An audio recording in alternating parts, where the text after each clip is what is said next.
What's up, everyone? Welcome to another week of What You're Missing. This week is going to be focusing a little bit on inclusivity, exclusivity, and then I've got a question for you and some, overall philosophy that I want you to consider. So, come with me as we go through what I think is week 12 of this little shindig here. So, thanks for joining me in advance, and let's get right down to it. So, in the past, you may have heard me, or at least remembered hearing me talk about Blizzard and how they had had some PR gaffes where some of their executives were, they were talking or were quoted responding to people on Twitter and in social media, basically responding to questions about the role of women and gay characters and basically the overall theme of inclusivity in their games and in their storytelling.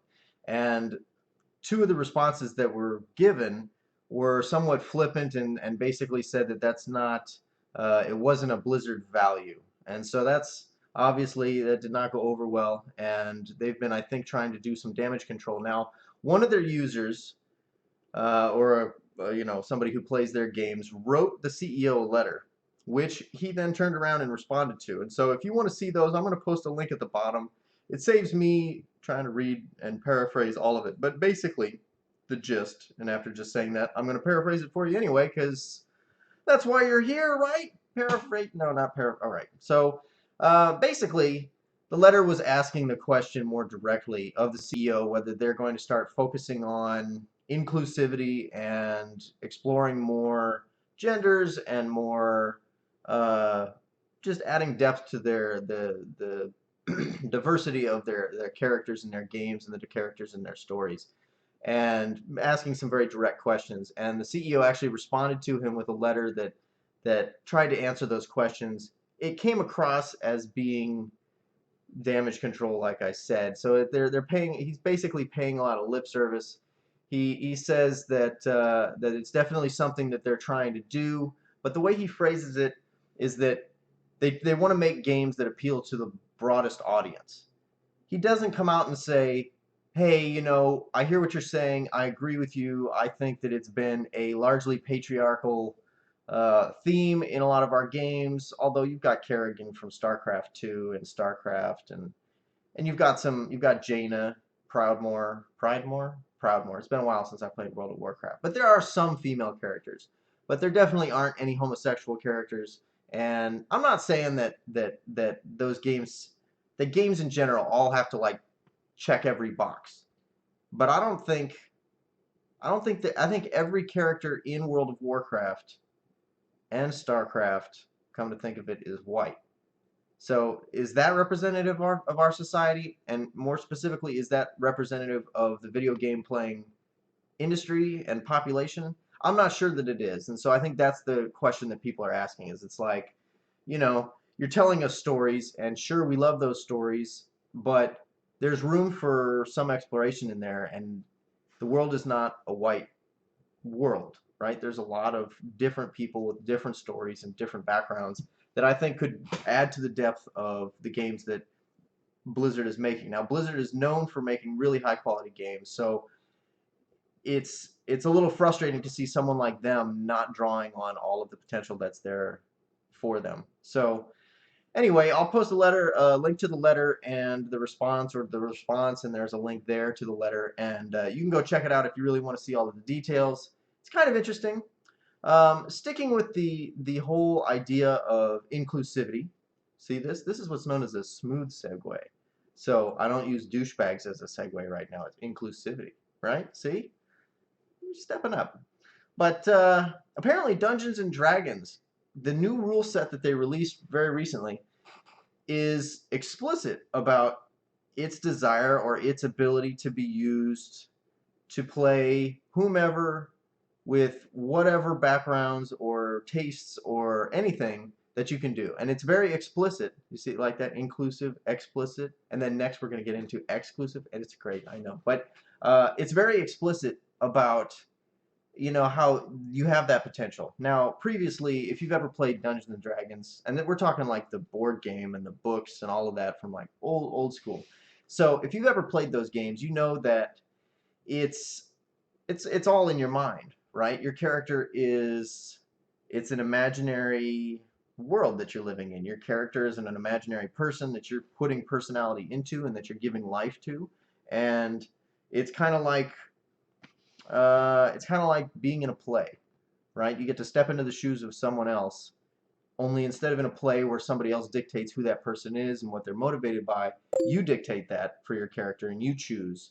And so a part of the rule set change and part of what's really kind of unique about that is previously, and I think this was changed. The article I read wasn't too, uh, it didn't mention it in particular, but it talked about it that implied or that was implicit. Get that? See, explicit, implicit, love words. Anyway, that was sort of implying that previously uh, in Dungeons and Dragons, if you wanted to be a woman, your strength you could only be so strong. I want to say it was like 18 with a roll of 75 next to it because historically and evolutionarily speaking, women are I don't want to say the weaker sex, but physically they're less.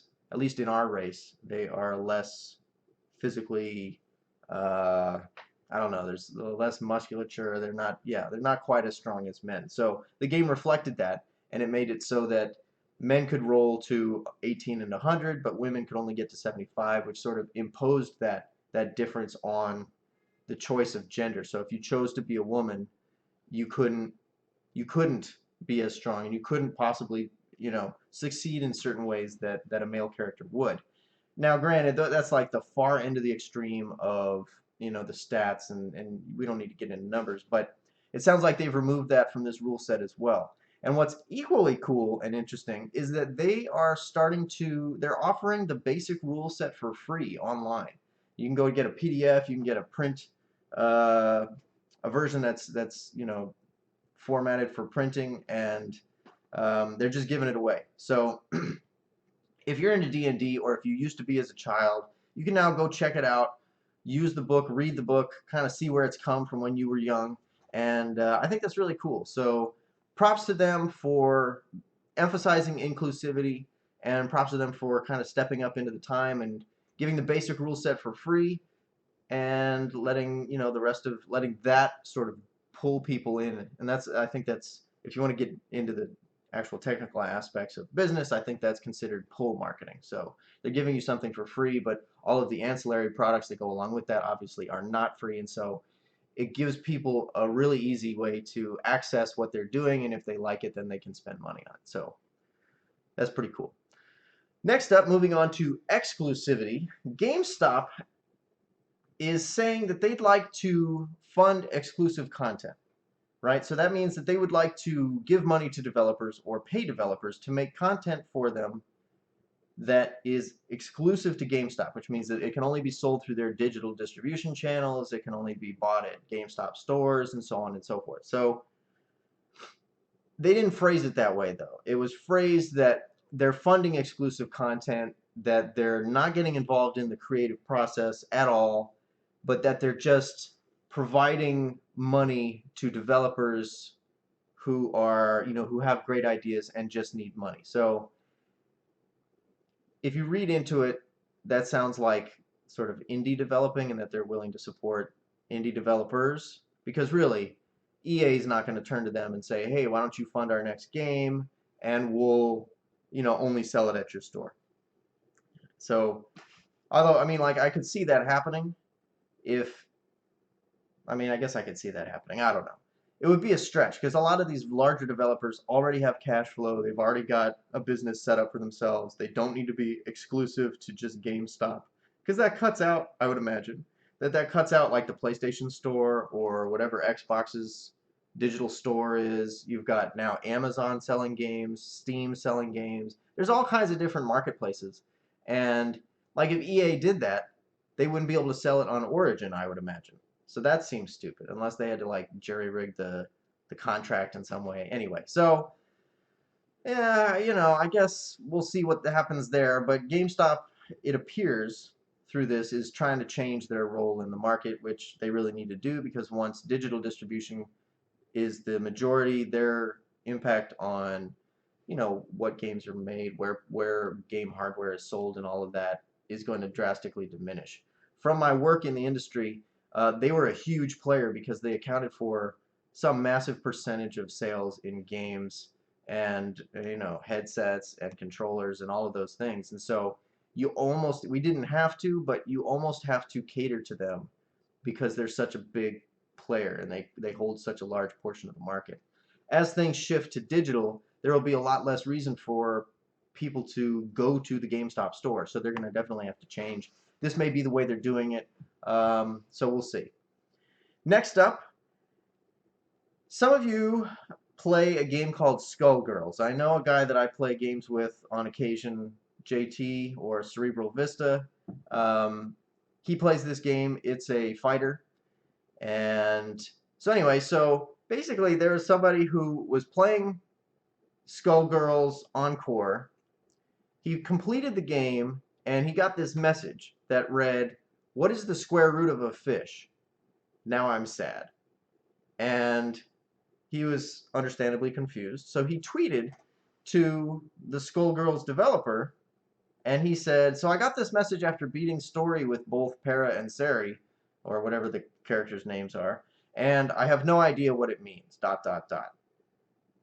So Skullgirls responded with a tweet that says, "Oh, that? It means you should probably buy the game instead of pirating it." So it sounds like Skullgirls has a little bit of code built in so that it detects if it was pirated and then gives you that message at the end. So there was a little bit of back and forth, and this guy had the audacity to then tweet back at them trying to see if they would add, I think it was a multiplayer component to the game. And he says, I'm assuming they'd be pretty cheap, if not free to add in. Thanks for answering." And their response, understandably, is nothing is ever cheap or free because it still has to be implemented, UI updated, strings localized, QA tested, etc. So they're basically sticking it to him and letting him know that, look, first off, nothing is free. Secondly, you pirated the game, or I guess that's firstly, and the other one's secondly, but you know, semantics. And thirdly, by you not, I mean, this is all like in the subtext, but by his pirating, he makes it less likely that they're going to be able to implement certain things like what he wants because they aren't getting any money from it. So people are stupid. That's the takeaway here. Honestly, that could kind of be the takeaway from a lot of what goes on in the news, but this is the takeaway from Skullgirls. People are stupid. Don't be that guy. All right, games are being sold for like $1 to $5 these days on the PlayStation Network, on Steam, and all these other places. So it's not about money anymore. All right, it's just about patience and ethics. Okay, be patient, have ethics. Good. Speaking of ethics, that worked out really well. I didn't plan that. The segues are going well today. I just want to say I'm feeling good. It's feeling good. All right. Speaking of ethics, last week, Dragon Age Inquisition released a 16-minute video of gameplay from their game, and it shows the killing of a dragon, and which you saw in a lot of the demos from E3, and you know, a really extended portion of the game where you can see them wandering around, interacting with the world, seeing some of the crafting and all of that. Actually, I don't think it showed crafting, but it talked a little bit about it. Anyway, I bring it up because I read an article and I was feeling the same way, so this resonated with me. But as I watched that, the article focused on death, just on like sort of on the side. It was like partly about death and partly about how they're making the game and what the emphasis is. And in killing this dragon, those of you that know me know that I am mildly obsessed with dragons. If you could see my bookshelf right now, you would see that the vast majority of books there have a dragon in them, if not on the cover. Not the vast majority, but a lot of them, okay? So I see the dragon and I'm like, ooh, dragons, and then I buy it, and yeah. So anyway, so I have a little thing for dragons, and I understand that in a lot of games like Skyrim, you know, you kill dragons. That's what you do. But there are other times that dragons are actually very intelligent. I don't know how into my childhood you want to get, but there was actually some role-playing games I played as a little kid where your race, whether you want to be human or elf or whatever, you could choose to be a dragon. And the dragon was a very intelligent and sort of humanized class or race. And you could play that only you wouldn't appear to be a dragon if you didn't want to be. That you got a certain period of the day that you were able to transform into another race or a creature or whatever. And so you could turn into a human for an hour or whatever. And so I always loved that because I loved dragons then, and so I would play as that. But anyway, so this video shows you killing like hatchling dragons, and then when you see the dragon prime or whatever it is, this adult dragon, it's massive, and you know you maybe come up to its knees, and it's a huge fight. And the fight involves you can target parts of its body that have their own hit point pool or their own health. For those of you who don't know what hit points are, and once you've depleted the health of that part, like one of his front legs or his hind legs, the dragon would respond accordingly, as though you had crippled that portion of his body. So everybody attacked one leg, and he became lame, and once they attacked another leg, like he became almost immobile and was unable to escape. And there's this sort of foundering sense of vulnerability, and I was uncomfortable by that, or made uncomfortable by that, and that like I thought about it, and I'm like, man, I feel bad for doing this, and I'm not sure I can really play this game if there's going to be a lot of that. And this article talked a little bit about that, and about how you get the feeling that in the game that there are certain things where you're killing for the sake of killing, that you're basically on a hunt, and there's no real purpose for it. And as I understand it, with the crafting in the game, you probably need to hunt creatures in order to make, you know, leather armor for yourself, or I would imagine that there's going to be dragon scale armor, and you're going to have to kill dragons for that. But even then, like, I think at a certain point, you should be able to play the game, and this gets into like a discussion of the philosophy behind open world games, that some games you should be able to play without having to make those choices, right? Without, like I talked about this with Far Cry 4. They made me go and hunt down dogs. Like, I don't want to do that. I don't want to hunt boar or deer just to make a dart pouch or some, you know, like whale hunting in Assassin's Creed. Like I really didn't like that, and so I didn't expand that part of my character. After, you know, doing it once or twice, I was like, ugh, like it just made me feel bad, and I don't want to feel bad playing the game. And so killing a dragon or killing in this game definitely gives that feel of guilt, and yeah, it just didn't feel good. And so, and that was just watching it. I wasn't the one who was actually doing it, and I can only assume that I would feel even worse. So this is one of those unanticipated effects of, I don't know. There's a concept, and I may misrepresent it here, so I apologize, but there's a concept called the uncanny valley, where as you perceive things to be realistic, like as the game gets more and more realistic, or closer and closer to reality in how it looks and how it feels, that you're okay with it up to a certain point, right? As things get to look better, you're really on board. Everything looks great to you. It feels like it looks great, but there's a gap between where it feels great and it looks, you're comment, you know, and you're feeling that it's beautiful and more realistic. And at a point that ends, and you start feeling like there's just something not quite right in the world, right? Because it's realistic enough that it almost looks real. And that gap between where you reach that point and where it actually is just completely on par with reality is, I think, what's called the uncanny valley. I could totally be misrepresenting this, and if I am, I'll put it in the comments, and I apologize because I'm not perfect. But this kind of gets to that point. Not that it feels like there's something wrong, in the sense that, like, you know, like there's just something wrong with the world, like there's something off, it's just not quite right. That's not the feeling I'm talking about. So we're getting close to that, where in a game where you're somebody who goes around and kills people, like I'm okay with that, but I'm not okay with killing, dog's getting water, son. But I'm not okay with killing animals. And the more realistic it gets, and the more I don't know, the more I get into that and the more these games progress and the realism of actually going and hunting becomes, the less I want to do it. Like I don't want to do that in real life. And like I really don't want to do that in real life. It just makes me uneasy to even think about. So the fact that we're getting to that point in the game is, yeah, I don't know. See, this is why I can't do that. I love animals, and after going through something like having to kill animals in a game, this is what I look for. And I don't know, it just makes me feel better. So, how are things for you? When you go to these games like Far Cry and Assassin's Creed, do you feel bad killing animals? I mean, you have to hunt iguanas and deer and wolves and monkeys, and like I didn't really like that then. But how does it affect you? Do you think that this will affect how you play Dragon Age?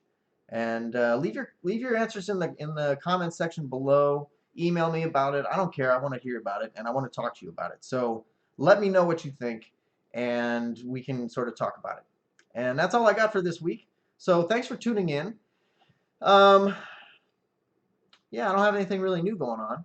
So go over to Twitch, check out some of the videos there. Definitely see all of what's going on. I've been posting regular Let's Play videos through the last couple weeks and before that, so you got a lot to watch if you really want to kind of kick back and just enjoy banter between me and my friends or see what some of the games are that we're playing. It's all there.